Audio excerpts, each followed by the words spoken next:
नमस्कार दोस्तों, stock market studies में फिर से एक बार आपको बहुत-बहुत स्वागत है। तो आज मैं आपके सामने कुछ इंपॉर्टेंस कंपनी के अपडेट शेयर करने वाला हूँ। तो ज़रूर इस वीडियो को लास्ट तक देखिएगा और अभी तक आपने चैनल को सब्सक्राइब नहीं किया तो ज़रूर कर लीजिएगा। कंटिन्यूअसली इन्फॉर्मेशन और अपडेट्स पाने के लिए चैनल के ऊपर बने रहिएगा। तो चलो देख लेते हैं कौन-सा कंपनी है इस वीडियो के अंदर। फर्स्ट जो कंपनी है उसके बारे में बात करूँ उसका नाम है आईईएक्स, इंडियन एनर्जी एक्सचेंज। देखिए इंडियन एनर्जी एक्सचेंज के बारे में बात करूँ तो इस कंपनी के ऊपर एक बात हमेशा आपको याद रखना है कि आईईएक्स के ऊपर जितने सारे लोगों का डाउट था, इस कंपनी का जो मोनोपोली बिजनेस है, वो मोनोपोली बिजनेस खत्म हो चुके हैं और मोनोपोली बिजनेस खत्म होने के बाद कंपनी भी खत्म हो जाएगा, ऐसे बिल्कुल नहीं। देखिए मैं एग्जांपल मैं आपको बार-बार इसीलिए देता हूँ कि मान के चलिए आपका एक दुकान है, जहाँ पे आपके पास टोटल मान के चलिए 50 कस्टमर आपके पास आ रहा था और आपके दोस्त ने भी आपके साइड में सेम टू सेम दुकान ओपन किया। आपका जो प्रोडक्ट है वही प्रोडक्ट का दुकान ओपन किया। तो उसके पास भी कुछ इस 50 से कुछ कस्टमर उसके पास जाएगा। मान के चलिए कुछ 10 से 15-20 कस्टमर उसके पास चला गया। तो आप कहेंगे क्या आपका आपका बिज़नेस खत्म हो गया? बिल्कुल नहीं। आपका कस्टमर कम हुआ मगर आपका बिज़नेस खत्म नहीं हुआ। तो अगर आपने सही प्रोडक्ट देना स्टार्ट किए, अगर आपने आपका बिज़नेस ठीक-ठाक किया, तो ये जो 20 कस्टमर आपका दोस्त के पास गया था, तो वो घूम फिर कर आपके पास फिर से आएँगे। क्योंकि आप डिस्काउंट में प्रोडक्ट बेच रहे हैं, अच्छे प्रोडक्ट बेच रहे हैं और इतने दिनों से प्रोडक्ट बेच रहे थे, तो आपके ऊपर जो ट्रस्ट बिल्ड हुआ है ना, उस ट्रस्ट के ऊपर लोग बने रहेंगे। तो उसी तरीके से आईईएक्स के ऊपर भी आपको सिचुएशन देखने को मिला। तो जो लोग सोच रहे हैं कि आईईएक्स के ऊपर एक नेगेटिव सेंटीमेंट है, आईएक्स फ्यूचर में बंद हो सकता है, इसे बिल्कुल मत सोचिए। कंपनी इंडिया के आप देख सकते हैं, company is the first power exchange और license by the central electricity regulatory commission. जो सीईआरसी है उससे फर्स्ट कंपनी सबसे पहले लाइसेंस लेके रखा है। तो इसका मतलब क्या उस कंपनी में दम नहीं है? क्या उस कंपनी का प्रोमोटर उसको छोड़ देंगे? ऐसे बिल्कुल नहीं है। कंपनी का डेप्थ एकदम कम है, एकदम जीरो है। कंपनी का आरओसी आरओई देखिए बेस्ट है, इनकम देखिए जबरदस्त है। हाथ में कैश नेगेटिव है, मान लेता हूँ। कैश नेगेटिव कब दिखता है? जब खुद का बिजनेस के ऊपर वो पैसा खुद के बिजनेस के ऊपर लगाया जाता है। मान के चलिए आपका आप 100 रुपीज का पेन लेके गया था और आपने 120 में बेचा, तो आपको 20 रुपीज का प्रॉफिट हुआ। तो 20 रुपीज आप आपके जेब में ना रखकर आपने नेक्स्ट टाइम जब फिर से पेन बेचने के लिए गया, मतलब 120 रुपीज का पेन ही आप बेचने के लिए चले गए। मतलब आपका पैसा ही फिर से आप बिजनेस के ऊपर लगा चुके हैं। तो ये पैसा आपका जेब में नहीं है। तो इस पैसा आपका जेब में नहीं है तो इसका मतलब वो पैसा री इन्वेस्ट हो चुके हैं। अगर जेब में होता तो इसको कहा जाता है कि कैश फ्लो, मतलब फ्री कैश फ्लो। हाथ में आपको कितना कैश फ्लो है, तो एक्चुअली आपके पास में तो पैसा, एक्चुअली आपके पास पैसा है मगर वो पैसा फिर से बिजनेस के ऊपर इन्वेस्टमेंट आप कर चुके हैं, तो इसलिए यहाँ पे नेगेटिव दिखा रहा है। तो कभी कभी नेगेटिव सेंटीमेंट आपको दिखेगा तो इसको देखकर दुखी मत होना कि कंपनी में यहाँ पे नेगेटिविटी है, ऐसे बिल्कुल नहीं। उसको समझना पड़ेगा, उस टर्म को समझना पड़ेगा। ये सारी चीजों को मैं एक एक करके आपको इसलिए समझा रहा हूँ क्योंकि देखिए मेरा जो मकसद है, हर कोई व्यक्ति इन मतलब इंडिपेंडेंट इंडिविजुअल इन्वेस्टर बने, वो इंडिविजुअल ट्रेडर बने। क्योंकि उसको ट्रेडर बनना है, उसको इन्वेस्टर बनना है तो उसको सीख कर बनना पड़ेगा। किसी के ऊपर डिपेंड मत रहिए, मेरे ऊपर भी नहीं है। मेरे अगर इतने सारे वीडियोस देखकर आपको समझ में आ चुके हैं कि हाँ हाँ आपको करना क्या है, आपको किस तरीके से स्टॉक फाइंड आउट करना है, तो आप करिए, मेरे वीडियो को छोड़ दीजिए। मेरा मकसद ये नहीं कि मेरे वीडियो आपको मैं हर हर टाइम आपको वीडियो देखने के लिए बोलूं। आप अगर सीख चुके हैं तो छोड़ दीजिए। आपको दोस्त अगर नहीं सीखा है तो उसको भेजिए, उसको सीखने के लिए बोलिए। आप भी सिखा सकते हैं, कुछ भी करिए। हमारा देश को ग्रोथ कराने के लिए, हमारा देश को आगे बढ़ाने के लिए हम सबको सामने आना पड़ेगा और हम सब लोग को इन्वेस्टमेंट करके आगे बढ़ना होगा। तो सही दिशा से सही तरीके से आप आगे बढ़िए। अगर मेरे बात से आपको एग्री लगता है, मेरे बात आपको अच्छा लगता है, तो प्लीज एक लाइक जरूर करिए और कुछ कमेंट्स करके बताइए कि आप किस तरीके से सोचते हैं मार्केट के बारे में। तो इस कंपनी के ऊपर जो खासियत पॉइंट यही है कि कंपनी का क्वार्टरली रिजल्ट में आपको कभी भी कमियां देखने को नहीं मिलेगा। देखिए एक एस्टिमेट किया जाता है हमेशा ईयर ऑफ ईयर बेसिस और क्वार्टर क्वार्टर बेसिस। दोनों में आप एक चीज को याद रखना, दोनों को बीट करना बहुत इंपॉर्टेंस है। और कंपनी ने क्या किया, दोनों को ही बीट किया। पिछले साल में 70 करोड़ का प्रॉफिट होता, इस बार 83। इसका मतलब ईयर ऑफ ईयर बेसिस में कंपनी बीट किया एस्टिमेट को, और क्वार्टर क्वार्टर बेसिस में भी कंपनी क्या क्या एस्टिमेट को बीट किया। और इसी के चलते कंपनी के ऊपर एक मैसिव जंप देखने को मिला। और जो रेंज स्टेट बना था उस रेंज स्टेट में मेरा टारगेट भी हुआ। जो रेंज स्टेट कहाँ पे बना था, चलो सबसे पहले वो मैं आपको दिखाता हूँ। देखिए मैं आपको इसी इसी के बारे में चर्चा कर रहा था पिछले वीडियो में। यहाँ पे एक रेंज स्टेट बना था। आप भी जब भी इस तरीके से रेंज स्टेट बने, आप याद रखिएगा दो चीजों को। पहली बात, कंपनी का फंडामेंटल फाइनेंशियल पहले देखना।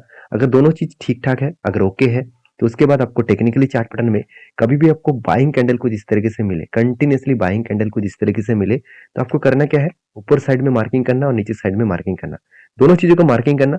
और मार्किंग करने के बाद आपको ये देखना है कि जो नीचे साइड में जो एंटी लेवल बनेगा, मतलब करेक्शन होकर जब भी इस लेवल को टच करेगा तब आपका एंटी बनेगा, और इस हायर लेवल तक, इसका जो टॉप लेवल है इस लेवल तक इसका टारगेट बनेगा। तो जब भी इसको एंटी बनेगा, उस एंटी लेवल 200 डेज ईएमए के नीचे है कि नहीं। अगर 200 डेज के ईएमए के नीचे है तो बेस्ट एंटी लेवल है। अगर इसका ऊपर बनता, मतलब मान के चलिए यहाँ से एंटी बनता और यहाँ तक टारगेट होता, मैं इस ट्रेड को नहीं लेता। मैं मेरे खुद के ओपिनियन के हिसाब से, मेरे खुद के एनालिसिस के हिसाब से मैं नहीं लेता, क्योंकि अगर ब्लू चिप कंपनी होता तो मैं जरूर टिल लेता।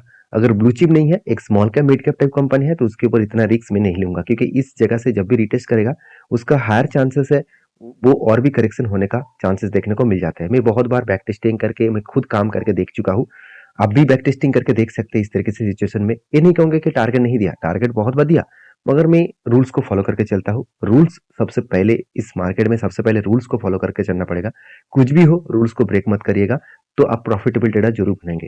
तो पहले यहाँ पे एंट्री हुआ, और जो लोग सोच रहे थे कि बहुत दिनों तक टाइम चला गया, मेरा टारगेट कब होगा, तो उसके लिए और भी दुखद बात यही है कि थोड़ा सा ऊपर जाने के बाद फिर से क्रैश हो गया। और जब भी यहाँ पे क्रैश हुआ था तो मुझे भर भर के कमेंट्स आ रहा था कि सर इस तरीके से अगर सिचुएशन बने तो क्या करना चाहिए। मैं एक ही बात हमेशा आपको अभी भी कह रहा हूँ, बाद में भी कहूंगा कि पेशेंस के साथ बने रहिए। अगर आपको भरोसा है कंपनी के ऊपर, अगर आपको टेक्निकली चार्ट पैटर्न के ऊपर भरोसा है, तो आज नहीं तो वो टारगेट कल टारगेट देंगे। तो फाइनली टारगेट को अचीव किया। तो कहने का मतलब है कि आपको भरोसा करना होगा कंपनीज के ऊपर। तो आपके क्या राय है इस कंपनी के ऊपर जरूर कमेंट्स करना। तो नेक्स्ट कुछ एंट्री बनेगा तो मैं आपके साथ फिर से शेयर करूंगा। तो नेक्स्ट जो कंपनी है उसका नाम है आरबीएनएल। तो आरबीएनएल के ऊपर एक बहुत बड़ी अपडेट है। वो अपडेट क्या है मैं आपको यहाँ पे दिखाना चाहूंगा। आप ध्यान से इस चीज को देखना कि अपडेट क्या है, कि आरबीएनएल शेयर गेन 2%, मतलब पिछले दिनों में 2% का गेन हुआ था।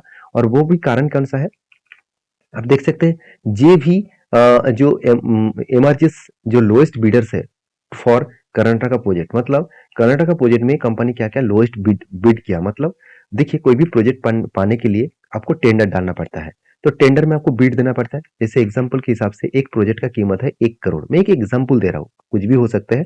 तो देखिए 1 करोड़ का एक टेंडर, मतलब एक टेंडर ओपन किया गया, तो आपको यहाँ पे बीट देना है। तो मान के चलिए प्रोजेक्ट का पूरा खर्चा होगा 1 करोड़, तो आप इसको प्रॉफिट लेकर आप बीट दे रहे हैं कि एक करोड़ बीस लाख के मेरा प्रोजेक्ट है। तो 1 करोड़ 20 लाख का मुझे प्रोजेक्ट है, और दूसरे मतलब एक कंपनी ने टेंडर सॉरी मतलब बीट दिया 1,20,00,000 और बी कंपनी ने उसको टेंडर दिया 1,30,00,000। तो किसको टेंडर मिलेगा, जिसने टेंडर का जो प्राइस बीड है वो कम रखा है, उसी को तो कंपनी टेंडर देंगे ना। तो आरबीएनएल को यहाँ पे लोअर लोअर जो बीड है उसको देने के लिए आप देख सकते हैं, the total project cost is 123.36 crore is expected to be the completed in 30 months, मतलब 30 मंथ के अंदर अंदर 123 करोड़ का जो प्रोजेक्ट है इसको कंप्लीट करना पड़ेगा। और वो भी प्रोजेक्ट किस तरीके से, रेलवे का प्रोजेक्ट है। और आरबीएनएल आप सभी जानते हैं इस तरीके से प्रोजेक्ट पाने के लिए माहिर है। तो मुझे लगता है आरबीएनएल को इस प्रोजेक्ट को इजी तरीके से मिल जाएगा, क्योंकि वो लोअर बिडर है, लोअर बिड दे चुके हैं। तो मेरे हिसाब से आरबीएनएल के ऊपर फोकस रखिए, क्योंकि गवर्नमेंट भी इसके ऊपर बहुत ज्यादा अनाउंसमेंट कर चुके हैं, जिसके चलते कंपनी धमाका परफॉर्मेंस किया। सिर्फ 56 से कंपनी 200 तक जर्नी दिखा, ये जो जर्नी है। और पीयूसी कंपनी में इतना बड़ा जर्नी बहुत कम कंपनी के ऊपर देखने को मिलता है। ऐसे नहीं कि कंपनी में दम नहीं है, कंपनी में दम है।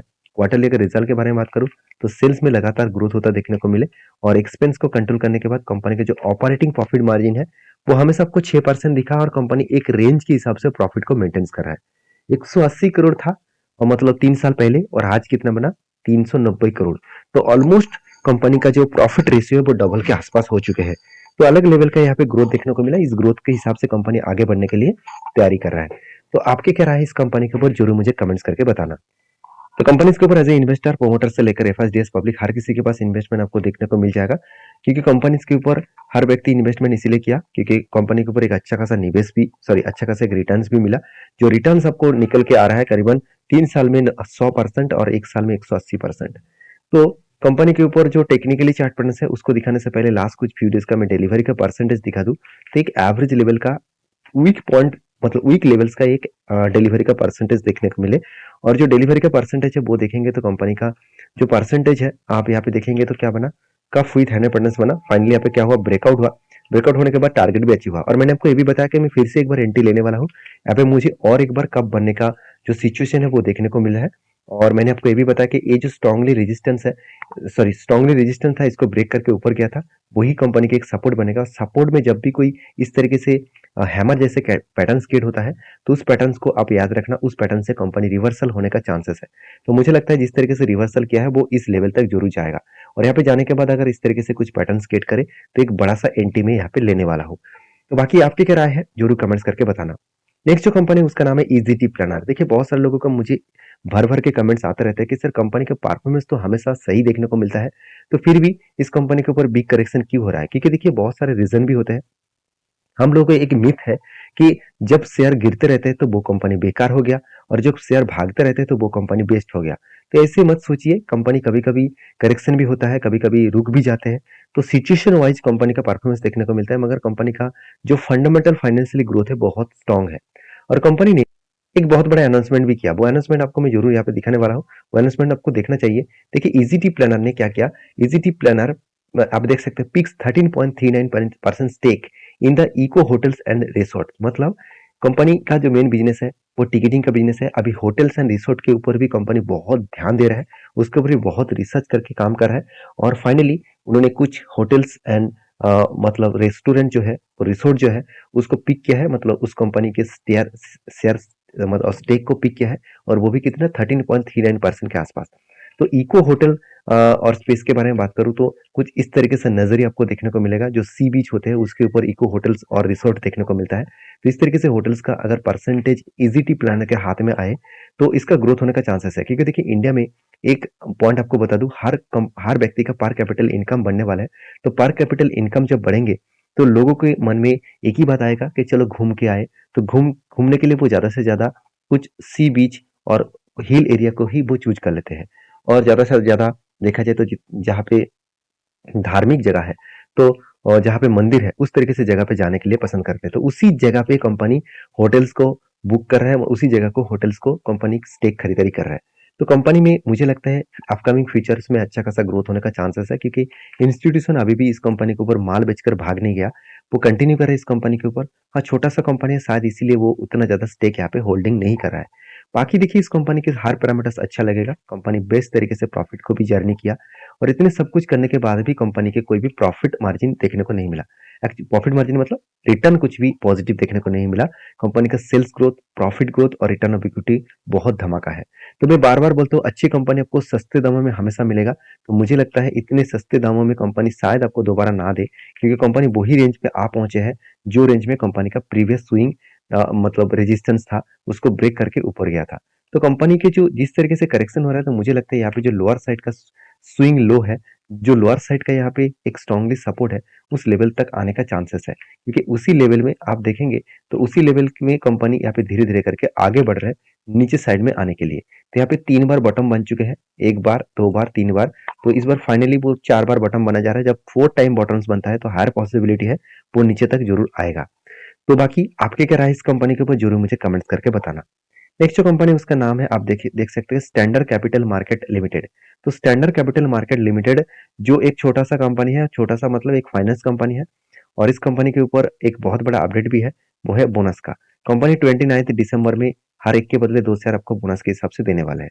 तो अगर बोनस के शौकीन है आप, तो अब इस कंपनी के ऊपर रिसर्च करिए, उसके बाद काम करिए। मेरे तरफ से इस वीडियो में कोई भी कंपनी के ऊपर रिकमेंडेशन नहीं है। आपको अगर काम करना है तो आपके ओपिनियन के हिसाब से करना पड़ेगा, और मेरे तरफ से आपको हर चीजों को सीखने को मौका मिलेगा। आप सीखिए, सीख के बाद बैक टेस्टिंग करिए। ऐसे नहीं कि सीख के बाद कल ही आप ट्रेड ले लेंगे, ऐसे बिल्कुल मत करिए। बैक टेस्टिंग करिए कि सर ने जो बताया कि वो सही में सही है कि गलत है, वो सबसे पहले जांच करिए, उसके बाद काम करिए। मिलते हैं नेक्स्ट वीडियो में, तब तक के लिए अच्छे से रहिए, अपने ख्याल रखिए। धन्यवाद।